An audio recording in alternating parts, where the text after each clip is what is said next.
Eh bien, bonjour à tous.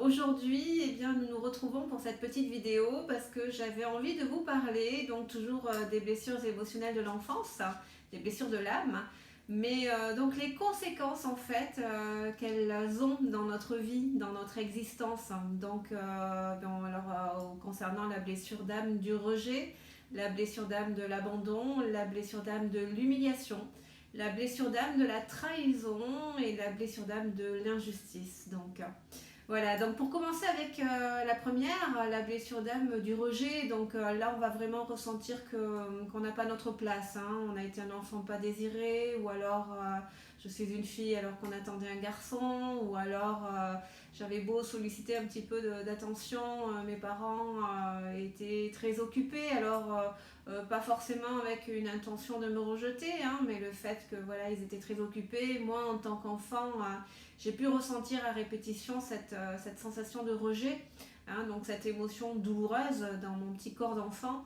Et donc, c'est pour ça que mon inconscient, pour me protéger, hein, parce il a fallu aussi que peut-être que j'ai pris ma place, j'ai verbalisé des choses, j'ai exprimé des demandes, des attentes, et puis peut-être pour avoir été systématiquement confrontée au rejet et donc à cette émotion douloureuse, et bien par défaut, hein, mon inconscient, pour me protéger et pour que je ne ressente plus cette émotion douloureuse, ce qu'il m'aura fait adopter comme comportement par défaut, c'est de ne plus m'affirmer. Voilà.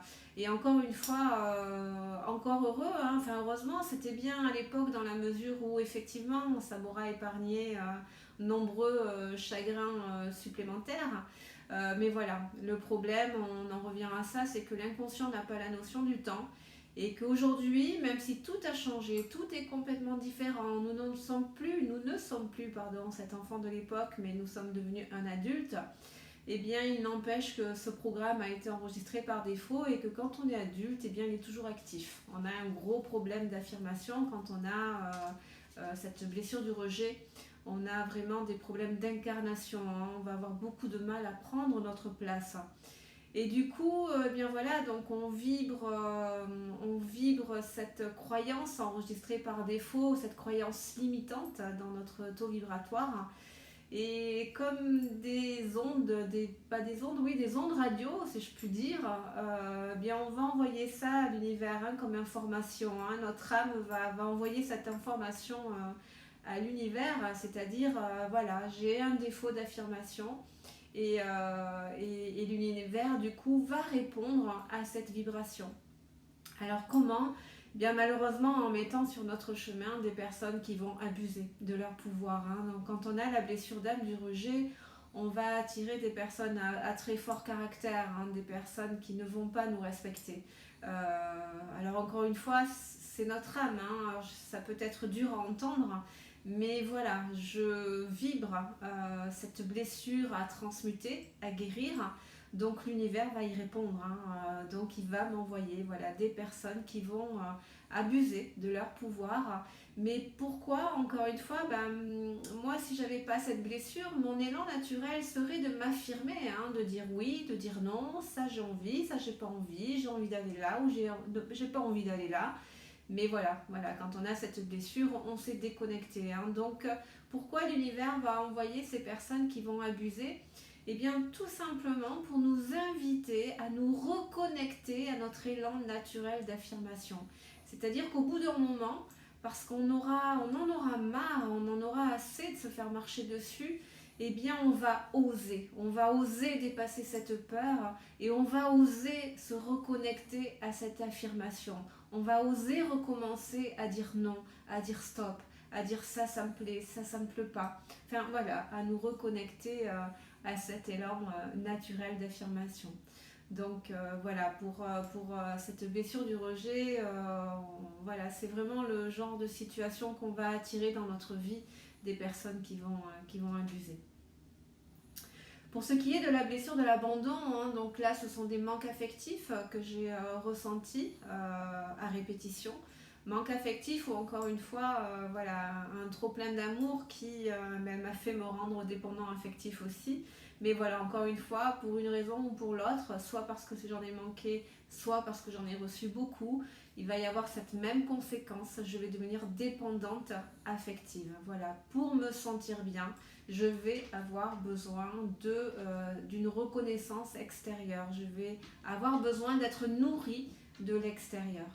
Donc, quand on a cette blessure de l'abandon, bien, ce qu'on va vibrer en fait dans notre taux vibratoire, ça va être la peur de la solitude, hein, parce que la solitude va réveiller, hein, cette fameuse émotion liée au manque affectif.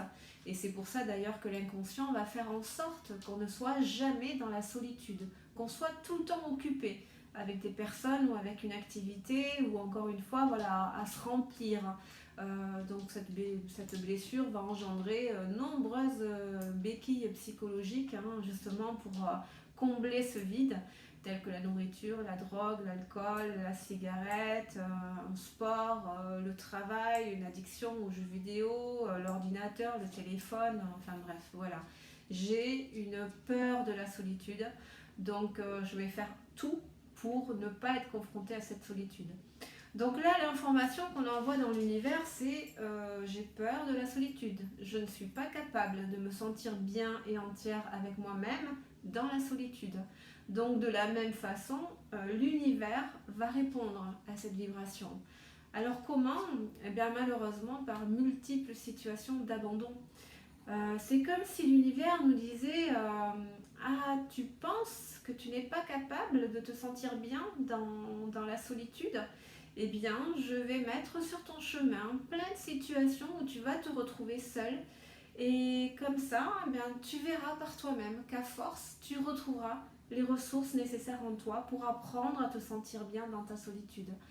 Donc, quand on a cette blessure de l'abandon, on va attirer multiples situations d'abandon sous toutes ses formes. Alors, ce que je vais vous dire là peut peut-être vous choquer, mais c'est effectivement ce qui se passe. Donc, c'est des multiples séparations, à cause de cet amour étouffant. Justement, on va étouffer, hein, nos amis, nos proches, nos partenaires, donc ils vont partir, donc l'abandon. On peut attirer alors le profil pervers narcissique. J'ai cette dépendance, donc on peut attirer, voilà, ce profil très particulier. Encore une fois, des personnes qui vont vraiment abuser vraiment de leur autorité, et ils vont en abuser, ce qui fait qu'au bout d'un moment, ça va devenir tellement insupportable pour la personne qui a la blessure de l'abandon, ça va devenir tellement invivable, tellement douloureux, qu'au bout d'un moment, elle n'aura pas d'autre choix que de partir, de fuir, partir, et du coup, voilà, justement, aller vers cette solitude qui m'effraie tant. Je n'aurai pas d'autre choix que d'y aller, parce que mon présent deviendra trop infernal, voire dangereux. Donc je vais aller vers cette solitude et je vais bien apprendre justement à me sentir bien. Alors le piège souvent dans cette blessure, c'est que normalement, si on suit son cœur, son élan profond, c'est que je reste dans cette solitude. Le piège, c'est qu'on n'y reste pas et qu'on va cumuler d'autres histoires, voilà, d'autres rencontres, d'autres partenaires pour ne jamais être seul. Donc ça, c'est un piège. Qu'est-ce que je vais attirer aussi comme profil quand j'ai cette blessure de l'abandon alors des décès? Voilà, ça peut être choquant, mais c'est effectivement ce qui va arriver. Je vais attirer sur mon chemin de vie, alors c'est pas moi qui provoque ça, hein, ce sont vraiment des vibrations qui répondent, hein, l'une à l'autre, hein. Donc je vais attirer sur mon chemin de vie des personnes pour lesquelles sont prévus pour elles des décès précoces. Accident de la vie, accident de voiture, accident de moto, des personnes suicidaires, hein, des personnes qui vont rencontrer la maladie, qui vont rencontrer un décès précoce. Et justement, encore une fois, on sera confronté à cette solitude. Et du coup, on sera contraint et forcé d'apprendre à se sentir bien entre guillemets dans cette émotion. Donc voilà, on peut attirer ce genre de situation-là quand on a cette blessure de l'abandon.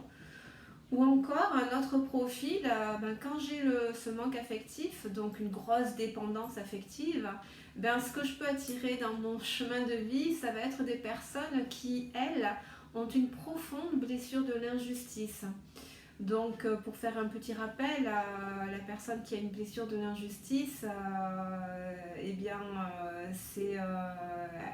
a beaucoup de mal, hein, à parler de ses émotions, de ses sentiments.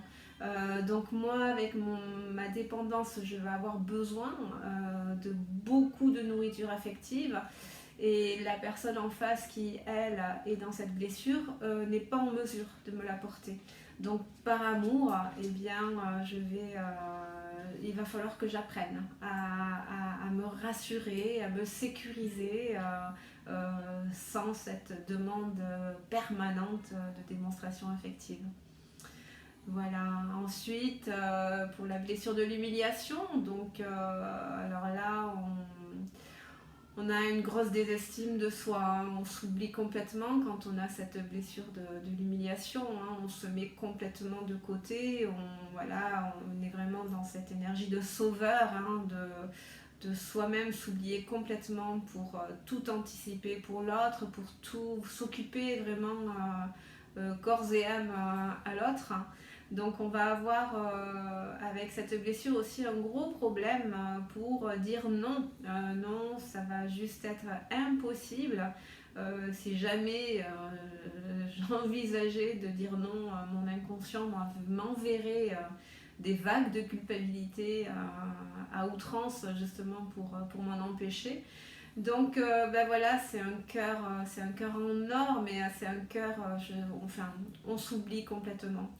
Et du coup, bien là, le profil qu'on va attirer, ça va être des personnes qui vont abuser profondément de cet excès de gentillesse, qui vont abuser vraiment. Alors c'est une blessure aussi qui peut attirer, hein, des profils de violence, hein, physique, morale. Voilà, il faut faire attention, hein, quand même. Hein. Donc, mais encore une fois, pourquoi ? Parce qu'au bout d'un moment, on en aura tellement marre, on en aura tellement assez d'être abusé, qu'au bout d'un moment, on en aura tellement marre qu'on profite de nous, qu'au bout d'un moment, on va apprendre à se reconnecter au non. Voilà, par respect pour soi, on va apprendre à moins s'oublier. Donc voilà, quand on a cette blessure, c'est vraiment ce style de profil, de situation de vie qu'on va attirer. Quand on est dans les blessures, on est vraiment dans la dualité, hein, on n'est pas dans l'unité, on ne fait pas un avec notre cœur, hein, on fait deux avec la peur, hein, et on va agir beaucoup plus par rapport à la peur, ce qui fait qu'on est vraiment dans une faille, hein, donc beaucoup de fuite énergétique, mais aussi inévitablement de par cette fuite énergétique, on va attirer beaucoup de situations et de rencontres non bénéfiques, hein, donc elles seront justement là pour nous inviter à arrêter de nous oublier, à arrêter d'agir par rapport à cette dépendance, par rapport à la peur, mais voilà, à nous reconnecter à notre cœur, nos besoins profonds. Voilà.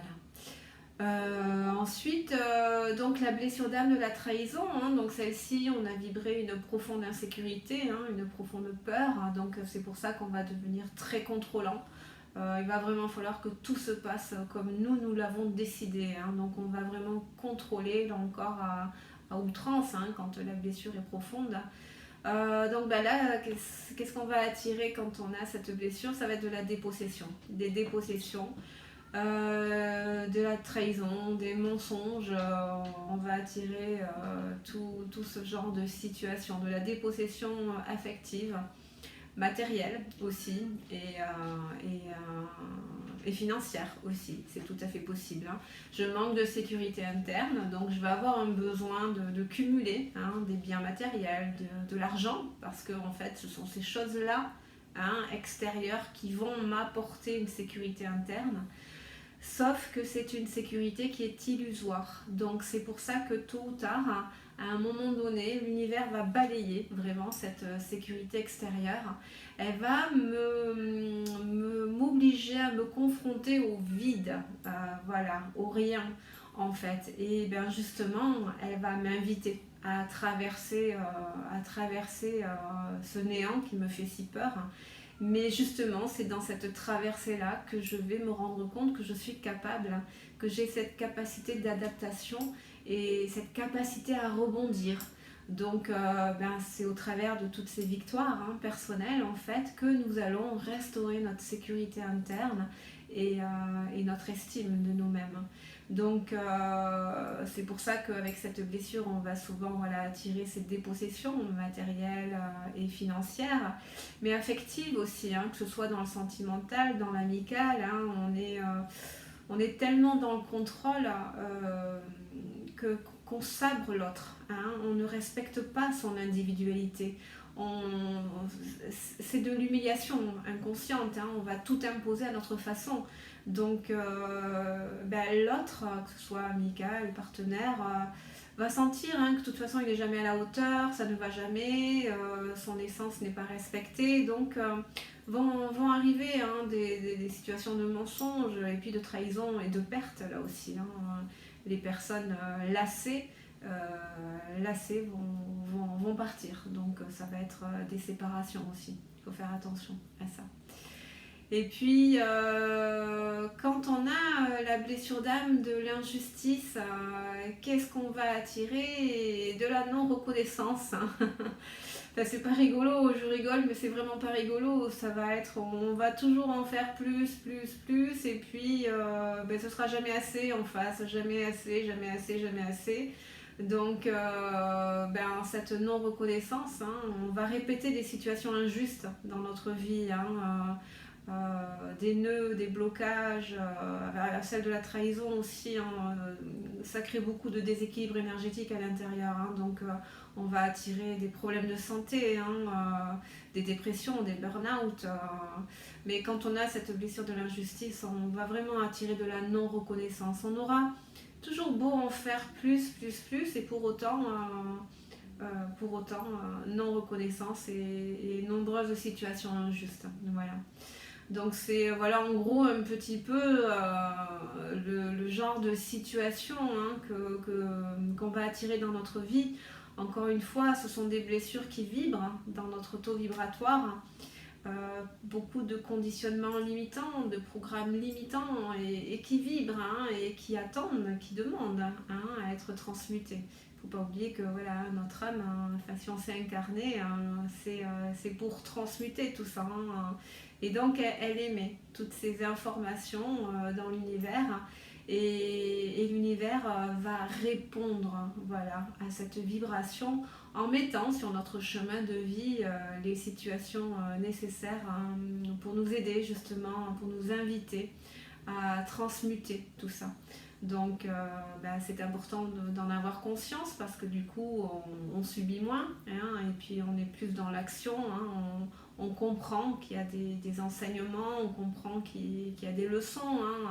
C'est comme ça que la vie nous propose naturellement de guérir nos blessures émotionnelles.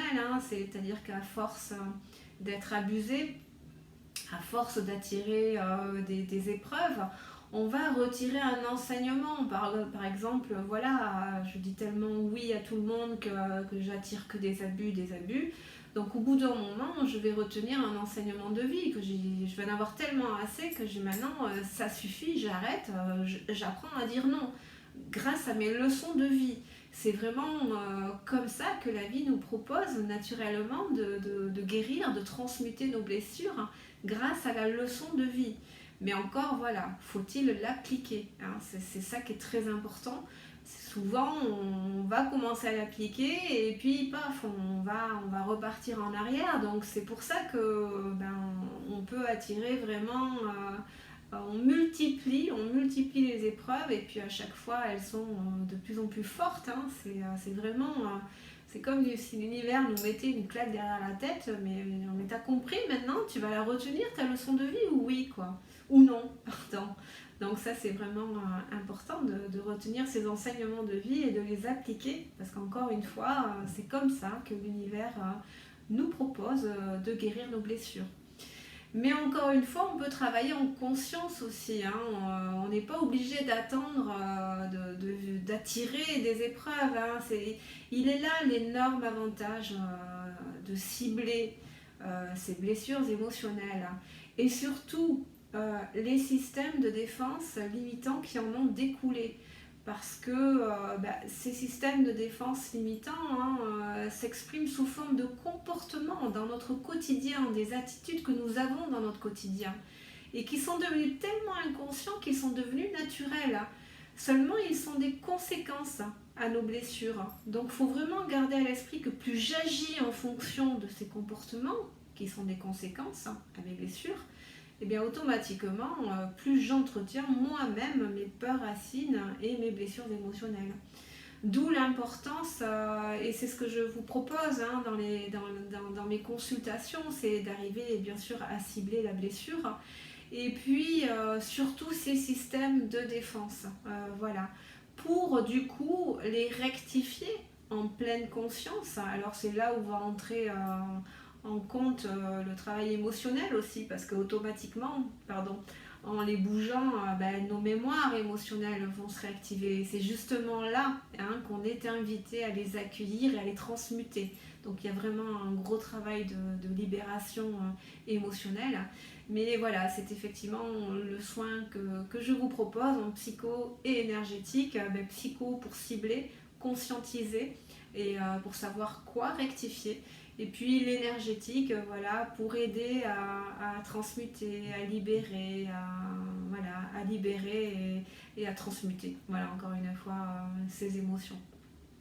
Donc, écoutez, encore une fois, hein, n'hésitez pas si besoin. On n'est pas obligé de vivre des épreuves pour pouvoir transmuter tout ça. On peut travailler en conscience nous-mêmes sur nos blessures, en ayant vraiment beaucoup d'amour et de compassion pour soi-même. Et du coup, le travail de libération et de transmutation se fera. Alors je dis pas que c'est facile non plus, hein, mais il sera quand même beaucoup moins violent. Voilà. Eh bien, écoutez, je vous souhaite de passer une jolie journée ou une belle soirée, si vous êtes, ça dépend à quelle heure vous regardez cette vidéo, et je suis de tout cœur avec vous. Prenez bien soin de vous, et puis à bientôt. Merci, au revoir.